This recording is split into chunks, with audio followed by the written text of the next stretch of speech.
ఇంకొక అంశం ఏంటంటే ఇక్కడ వీళ్ళు మాట్లాడిన తర్వాత విద్యా విధానంలో నువ్వు తీసుకురావాలనుకుంటున్నా నువ్వు యాంటిసిపేట్ చేస్తున్న సంస్కరణలు ఏంటి, దాని మీద ఏమన్నా వీళ్ళ దగ్గర ఒక వైట్ పేపర్ ఉందా? ప్రధాని రాజీనామా చేయాలి, ఒక ఆయన చేశాడు. నెక్స్ట్ ఎవరు? అమిత్ షా రాజీనామా చేయాలి.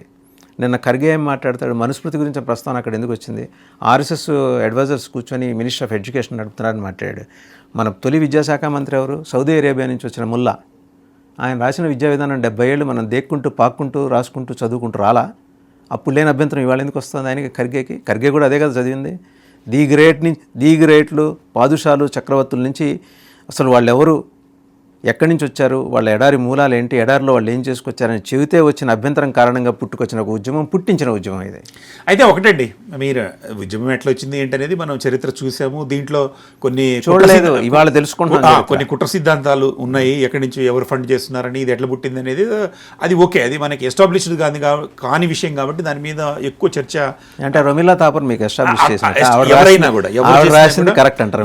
నేనేం సైడ్స్ తీసుకోవట్లేదు, కానీ ఇది ఇతమిద్దంగా ఇది అని కంటికి కనిపించింది కాదు కాబట్టి నేను మాట్లాడే పరిస్థితి లేదని చెప్తున్నా. అయితే దీంట్లో ఈ ఏర్పడిన ఈకో సిస్టమ్ని కాంగ్రెస్ వాడుకుంటున్న విధానము, కాంగ్రెస్ హైజాక్ చేస్తుందన్న బాధతో ఆపుపడుతున్న బాధ, ఆపే కాకుండా అసలు మన విద్యార్థులు చాలామంది ఉన్నారు, మనం మాత్రం మైలేజ్ పొందలేదని ఒక పక్క కమ్యూనిస్టు పార్టీలు పడుతున్న బాధ, ఇంకొక పక్క ఏం చేయాలి, ఎట్లా పోవాలి, అందరూ గుంజుతున్నారు అటువైపు అని సిజేపీ వాళ్ళు పడుతున్న ఆందోళన, ఇదంతా ఒక చతురస్రం నడుస్తోంది. ఇట్లా మొత్తం మీద చూస్తే కాంగ్రెస్కి మాత్రం ఇది ఒక అంది వచ్చిన అవకాశం అని నేను ఫీల్ అవుతున్నా సార్. ఎందుకు ఫీల్ అవుతున్నా? అంది వచ్చిన అవకాశాన్ని జాగ్రత్తగా ఒడిసి పట్టుకొని దాన్ని ముందుకు తీసుకెళ్ళగల దక్షత ఉన్న నాయకుడుగా రాహుల్ గాంధీ ఎమర్జ్ అయినట్టు మీకు కనిపించలేదు.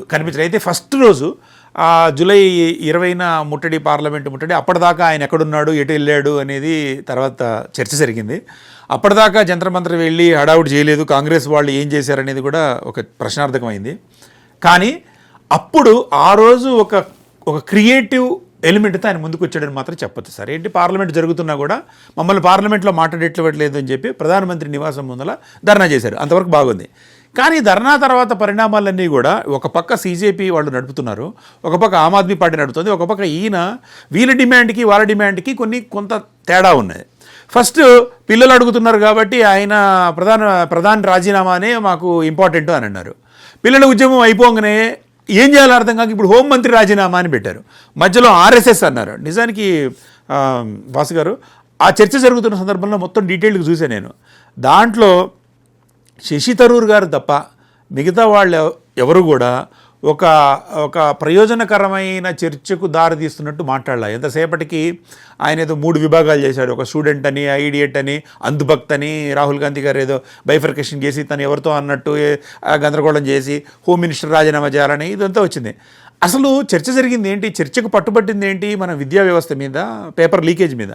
దానికి సంబంధించి కాంగ్రెస్ ప్రతిపాదనలు ఇవి కాంక్రీట్ కానీ ఎవరు చెప్పినట్టు మాత్రం నాకు అనిపించలేదండి. అదే అసలు వేస్ట్ అన్నాడు కదా, యాంటీ పేపర్ లీక్ బిల్ అనేది వేస్ట్. 3 రోజులు చర్చ ఎందుకు, ఎంత డబ్బులు వేస్ట్. అలాంటప్పుడు 7 రోజులు పార్లమెంట్ వాయిదా వేయటం లేదంటే నాకు ఒక అద్భుతమైన అవకాశాన్ని దొరకబుచ్చుకోవటంలో మాత్రం రాహుల్ గాంధీ గారు ఫెయిల్ అవుతున్న మాట కనిపిస్తుంది సార్. ఎందుకంటే ఇప్పుడు చూడండి, ఇప్పుడు పశ్చిమ బెంగాల్ ఎన్నికలు, 4 రాష్ట్రాలు కేంద్రపాలిత ప్రాంతాల్లో ఎన్నికలు జరిగేదాకా కాంగ్రెస్ పరిస్థితి ఘోరాతి ఘోరంగా, ఎక్కడ రోడ్ల మీదకి వచ్చే పరిస్థితి లేదు. 70 నుంచి 80% భూభాగం అంతా బీజేపీ వాళ్ళ చేతిలో ఉంది. భారతీయ జనతా పార్టీ వెస్ట్ బెంగాల్లో సాధించిన విజయం ఘన విజయము. ఆ తర్వాత వాళ్ళు చాలా పాలిటిక్స్ చేసుకుంటూ ఆ పార్టీలని చీల్చటాలు, తమకు అనుకూలమైన నెంబర్ రావడం కోసం ట్రై చేస్తూ ఉన్న పరిస్థితుల్లో ఏమి చేయాలి, ఎట్లా చేయాలి, ఇండియన్స్ ఒక దగ్గరికి రాని పరిస్థితుల్లో అంది వచ్చిన అవకాశం.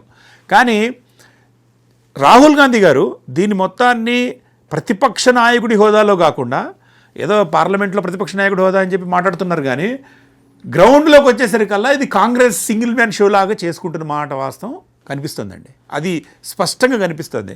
కానీ ఇది ఇండియన్స్ దాంట్లో ఉన్న భాగస్వాములను మాత్రం దెబ్బతీసేలాగానే కనిపిస్తుంది. ఇంకా మెచ్యూర్డ్ లెవెల్లో మాట్లాడితే బాగుంటుంది అనిపిస్తుంది. ఇప్పుడు రెచ్చగొట్టడం, ఇప్పుడు ఈ పార్లమెంట్ సమావేశాలు స్టార్ట్ అయిన దగ్గర నుంచి కూడా రాహుల్ గాంధీ గారు ఏదో ఒక శివుడి బొమ్మ తీసుకొచ్చారు ఒకరోజు. ఆ తర్వాత ఈ చర్చలకు సంబంధించి మా కాంక్రీట్ ప్లాన్స్ ఇవి అనాలి అని చెప్పడం అలాంటిది ఏం లేదు.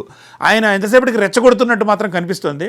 అయితే ఆయనకు తగ్గట్టే బీజేపీ వాళ్ళు కూడా ఆయన్ని కార్నర్ చేయడం కోసం, ఆయనకు మైలేజ్ రావడం కోసం ఏం చేయాలో చేస్తున్నారు. మొత్తం మీద అయితే ఒక పెద్ద పొలిటికల్ తమాషాకు ఈ ఉద్యమం దారితీసిందని మాత్రం చెప్పవచ్చండి. ఇంకోటి గమనిస్తే అంటే మనం ఇప్పటిదాకా ఏంటంటే ఉద్యమం గురించి మాట్లాడడం, ఇప్పుడు ఉద్యమం వెనకాల ఉన్న శక్తుల దగ్గరకు వస్తాం. జాగ్రత్తగా గమనించండి, ప్రతి పార్లమెంట్ సమావేశాలకి గడిచిన కొన్నేళ్ళుగా మనం చూస్తే, ప్రత్యేకించి వీళ్ళు వచ్చిన తర్వాత, ముందు ఇటువంటి ఒక ఆందోళన, లేకపోతే పాకిస్తాన్ వాడు దాడి చేయటం, బంగ్లాదేశ్ వాడు రెచ్చగొట్టడం, చైనా వాడు రాళ్ళు వేయటం, కవ్వింపు చర్యలు, అట్నుంచి అంతర్గతంగా ఉన్న సమస్యలు పార్లమెంటు ముట్టడించడానికి. ఇక్కడ ఒక చాలా సటిల్గా మనం గమనించాల్సిన విషయం, మీకు మిర్వాయిజ్ ఉమర్ ఫరూక్ ఉన్నాడు తెలుసు కదా, పేరు మోసిన టెర్రరిస్టు, హురియత్ కాన్ఫరెన్స్ నాయకుడు. 4 ఏళ్ళు he was arrested and house అరెస్టే ఉంచారు.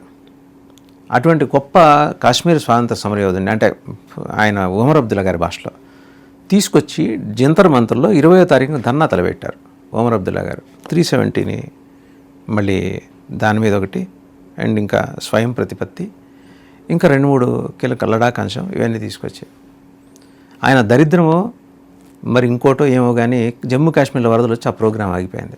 ఒక్కసారి ఇమాజిన్ చేయండి, ఆ టెర్రరిస్టు తోటి ఒక సీఎం వేదిక పంచుకోవాలి. ఆ రోజు ఒక 52 మంది విపక్షాల నాయకులు పిలిచాడు. అందులో కనీసం 20 మంది ఖాళీగా 2 ఉన్నారు. చీపురు పార్టీ ఆయనను మమతా బెనర్జీ, ఏ పార్టీ లేని మమతా బెనర్జీ, ఏ గుర్తు లేని మమతా బెనర్జీ, వీళ్ళు వస్తారు.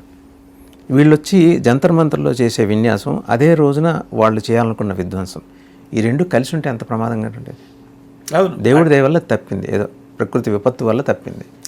అంటే సార్ 2014 నుంచి చూస్తున్న రాజకీయాలలో అంటే ఏకపక్షంగా భారతీయ జనతా పార్టీ ప్రభంజనం సాగటము, ప్రభుత్వ వ్యవస్థలన్నీ నీరుగారిపోయాయి, నీరుగార్చారనే ఆరోపణల నేపథ్యంలో విపక్షానికి ఒక దిక్కుదోచిన పరిస్థితి ఏర్పడింది. దాంతో ఈ ఢిల్లీ కేంద్రంగా ఏదైనా చేయాలని చాలా రోజుల నుంచి ప్రయత్నాలు జరుగుతున్నాయి. మీకు దాంట్లో భాగంగానే రైతుల ఉద్యమము, దాంట్లో జెన్యూనిటీ అనేది తర్వాత సంగతి. రైతులు సుదీర్ఘకాలం పాటు జరిగిన రైతుల ఉద్యమం ఏదైనా కూడా షేక్ చేయడానికి, ఢిల్లీని షేక్ చేయడానికి మనం ఉద్యమాలు చేయాలనేది ఈ ప్రతిపక్షాలకు సంబంధించిన వాళ్ళు భావిస్తున్న అంశమే. దాంట్లో భాగంగానే మీరు చెప్పింది జరిగింది. సరే, ఏ ఉద్యమం జరిగినా కూడా కొన్ని lumpen elements, anti social elements దూరటం జరుగుతూనే ఉంది. ఈ క్రమంలోనే జరిగింది. ఇది అలాంటిదే, ఇది బొద్దింకల ఉద్యమం అనే అనడానికి నేను సమర్థించనండి. ఎందుకంటే బొద్దింకల ఉద్యమానికి కొద్దిగా నేపథ్యం ఉంది, యూత్లో ఉన్న కొంత ఫ్రస్ట్రేషన్ ఉంది, వాటిని ప్రతిబింబించే ఒక వేదిక మాత్రం తయారైంది యూత్లో సార్. ముఖ్యంగా ఇక్కడ బీజేపీ గవర్నమెంట్ ఏర్పడింది, అదే సమయంలో అక్కడ ఇటుపక్క అమెరికాలో డొనాల్డ్ ట్రంప్ గవర్నమెంట్ ఏర్పడింది. డొనాల్డ్ ట్రంప్ భారతదేశానికి సంబంధించి చాలా వ్యతిరేక చర్యలు తీసుకుంటున్నారు. దాంతో మన ఉద్యోగాల విషయంలో దెబ్బలు తగిలినాయి. యూరోప్లో పరిస్థితి కూడా బాగలేదు, యుద్ధం ప్రభావం ఉంది. వీటన్నిటి వల్ల మన యువతకి ఉద్యోగ అవకాశాలు అవి తగ్గినాయి. అంటే అవుట్ సైడ్ అనే కాదు, ఇన్సైడ్కి కూడా, ఇన్సైడ్లో రాజకీయ పార్టీలన్నీ కూడా ఉచితాల మీద ఫోకస్ చేసి బటన్ ప్రెస్సింగ్ మీద ఫోకస్ చేయడం వల్ల ఒక ఆర్థికపరమైన ఇబ్బందులు కుటుంబాల్లో కనిపిస్తున్నాయి సార్. ఈ కుటుంబాల్లో కనిపించినప్పుడు ఒక కుటుంబంలో ఆర్థిక పరిస్థితి బాగలేక పిల్లోడికి ఉద్యోగం వస్తుందో లేదో అంధకార బంధురం అనే పరిస్థితిలో ఉన్నప్పుడు ఒక రకమైన నైరాశ్యం ఆవహిస్తుంది. అది చాలా కుటుంబాల్లో ఉంది, ఇప్పుడు మనం చూస్తున్నాం. ఈ నేపథ్యంలో కరెక్ట్గా టైంకి వచ్చిన ఒక ఊపు ఈ ఉద్యమం, బొద్దింకల ఉద్యమం.